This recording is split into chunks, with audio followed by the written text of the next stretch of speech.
Hello and welcome on my exercise 3 employment law. Today I will discuss the real life example of Mr. Paul versus Hudson Bay Company. Mr. Paul got a termination letter without a cause. So the first question is, what the employer do wrong in this situation? In this case, the employer Hudson Bay made several significant errors. The first one is insensitivity in termination. Hudson Bay took Mr. Paul off the premises after he refused the demotion, publicly embarrassing him and demonstrating a lack of respect for his lengthy service. This behavior went against the employer's obligation of good faith. And the second one is misleading contract offer. The employer attempted to compel Mr. Paul into taking a much less favorable contract by presenting it as a voluntary resignation. This strategy was deceptive and exploitative, taking advantage of Mr. Paul's weak state. The second question is, what did the law employer violate? Mr. Paul case against Hudson Bay involves multiple legal violations. The first one is wrongful dismissal. He was effectively terminated without just cause after refusing a demotion. The second one is constructive dismissal. The purpose demotion to less favorable position constitute the constructive dismissal. The another one is breach of good faith. The Hudson Bay acted insensitively by walking him out and attempting to impose an unfavorable contract. The another one is outstanding salary. The company failed to pay him his outstanding wages upon termination. Issues with the record of employment. They did not provide a timely or accurate record of employment, which limited their eligibility of in unemployment benefits. Depending on the jurisdiction of Mr. Paul case may have also violated several statutes such as Human Rights Code.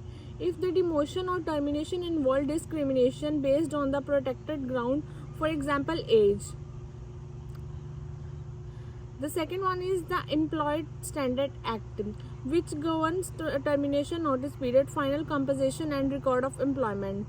Furthermore, Hudson Bay violated common law principle by wrongfully dismissing Mr. Paul without just cause, engaging in constructive dismissal through coercive demotion, and breaching their duty of good faith and fair dealing. The employer's failure to settle outstanding wages upon termination further justified the court's award of damages. The next question is, what should the employer have done in this situation comply with the law? To comply with the law, Mr. Paul's situation, the employer should have provided just cause or reasonable notice. Hudson Bay should have either shown the sufficient reason for Mr. Paul termination or at least provide him with the reasonable notice or compensation in lieu of notice, ensuring that he was treated fairly and legally. The second one is engaged in a fair negotiation process. Instead of trying to force Mr. Paul into signing an unfavorable contract, the employer should have engaged in open and polite negotiation about any changes to his employment. This involves providing support and option that acknowledge his long employment and effort, so fulfilling the obligation for good faith and fair dealing. The next question is, what legal remedies are available to the employer in this situation?